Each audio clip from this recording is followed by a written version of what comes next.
Let me ask you something. Are you building a business for today or for the next decade? Because if you're still thinking like it's 2020, you're already behind. Like most businesses today will be irrelevant in 5 years. And that's not because of the economy, not because of competition, but because they refuse to evolve. If you think Web3, blockchain, and AI are just buzzwords, you're not paying attention. And if you're not paying attention, you're about to get left behind. Right now, there are two kinds of entrepreneurs, those who are adapting and those who are about to become irrelevant. Which one are you? Hey guys, I'm Jamilia Grier. Today, I'm going to break down exactly why AI, Web3, and blockchain are not optional anymore, how billionaires and governments are betting big while most people are still in denial, and how you can start implementing this now before you get left behind.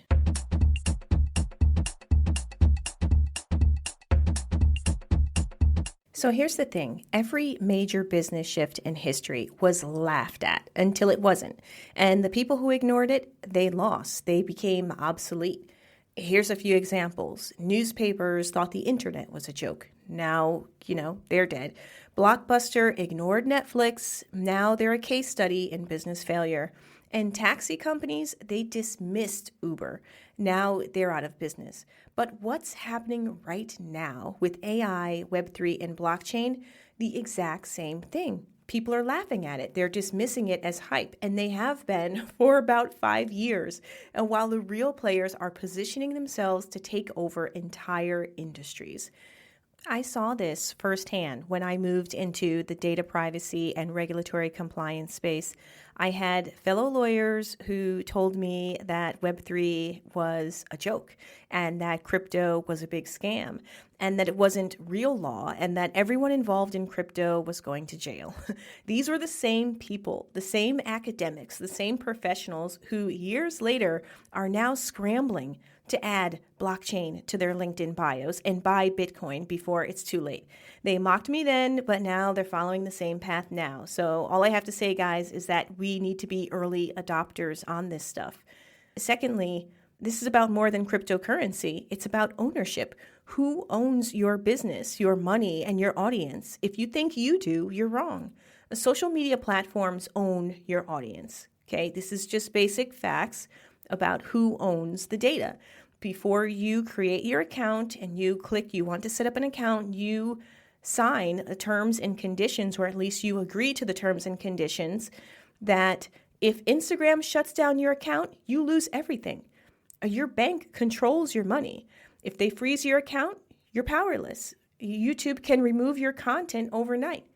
So this is the world that we live in. It's a very Web 2 world. And the importance of Web3 is that Web3 changes all of that. It's about decentralization, true ownership, no middlemen, no third-party control, just you, your audience, and direct transactions. I saw this when I moved to Dubai before Binance even got here. It was early December of 2021, at least before they announced that they were coming, right? People were skeptical. Why would you move to Dubai? It's a very strict society. Crypto isn't mainstream. AI isn't fully formed yet. But look at Dubai now. It's the global hub for blockchain, Web3, and innovation. The people who were waiting for a perfect time missed the moment. The future of business is ownership.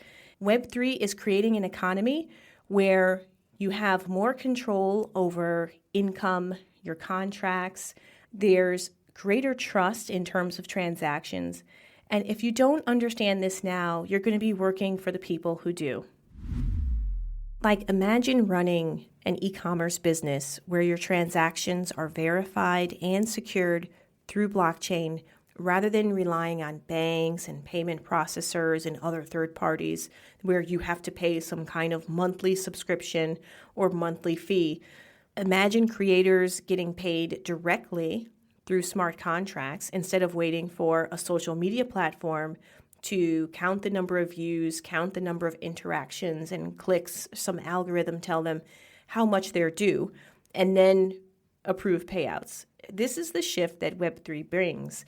And it is so disruptive that I think entrepreneurs today, if we're not going to learn at least about its potential, then we're doing a huge disservice to ourselves, our businesses, and then ultimately our customers, because at the end, they are the ones that will be paying. They're the ones that are left with the bag and having to pay the amount for our services or products.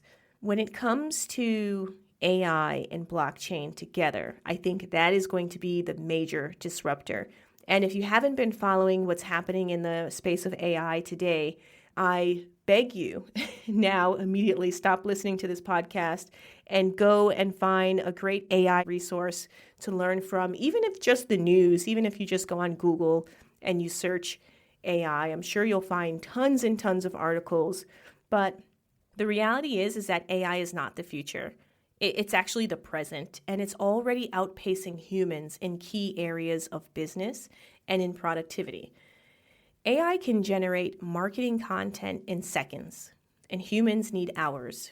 AI helps graphic designers create videos and looks and feels in seconds where it previously would have taken them hours to do the same thing. And not to even mention AI-driven data analytics that allow businesses to predict trends before competitors even notice them. Customer service, legal research, coding, like entire industries are already being disrupted. So I mentioned graphic designers. So take AI-generated art. It started as a novelty. We saw a lot of it coming out in the NFT craze a couple of years ago. And now designers and artists are using AI tools to enhance their work. And companies that ignored AI are losing business to AI-assisted creatives who can produce 10 times the content in the same time. So when I first explored AI in the legal field, I think it was very much a taboo because clients expect lawyers to essentially be spending hours and hours, looking over their work. And then on the same hand, they don't want a huge bill, right? It took you how many hours to do this, right? So it was a huge taboo because lawyers, by nature, are a very meticulous and detailed-oriented population, I would say. And I think they have a bit of an ego, right? I can say that because I'm a lawyer myself, and I know that as a profession, there's a lot of ego that's attached to being a lawyer. And so the idea of needing AI to help you draft contracts faster or to help you check or conduct legal research and to make sure that what you're saying is correct, it's a huge kill to the ego, but it is necessary, right? And so despite all of the taboo around lawyers using AI, now firms are investing millions into AI-driven research and compliance tools, while outdated competitors struggle to keep up. They will not be able to keep up to this. So if you're not integrating AI into your business, whether it is into your product or your service to pass on cost efficiencies to your clients or your customers, you're not somehow using it. You're voluntarily choosing to be inefficient. That's how much it's been integrated into business today. And inefficiency will cost you everything. So, what are we going to do about it?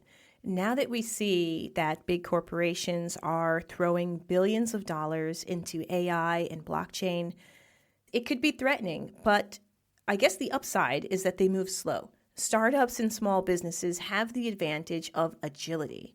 As a startup, you can do so much more, much faster than a large multinational corporation. You can pivot, you can experiment, you can integrate these Web3 and blockchain technologies faster than large companies. So if you're a small business owner, this is your chance to level the playing field. AI and blockchain are force multipliers. That means they allow you to compete with companies 100 times your size. It's literally the modern day David and Goliath.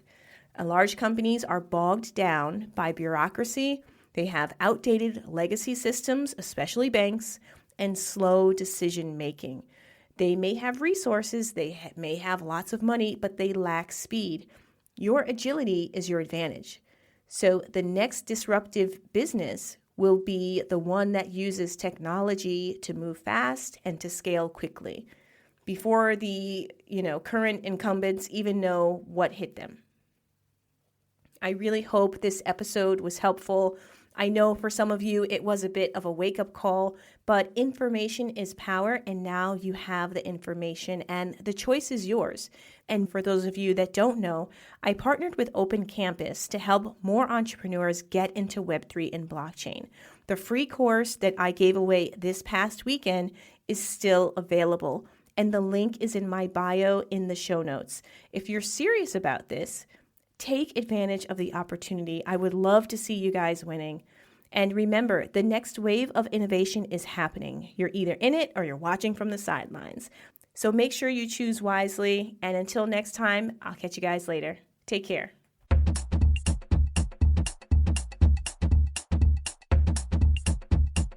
Hey guys, thank you so much for tuning in and listening to today's episode. I appreciate when you guys tune in and the time that you take to listen to the show and support us. And I have one thing that I'd love for you to do that would really help us out, which is rate the show. If you've enjoyed it, make sure you rate it. You can do it on whatever platform you're listening on. That would do wonders for us. And if you really want to be a super fan and really support the show, there's a link below that you can support us and donate a small monthly contribution, which allows us to continue to create great content for you. Thanks so much again. Appreciate you and see you next time.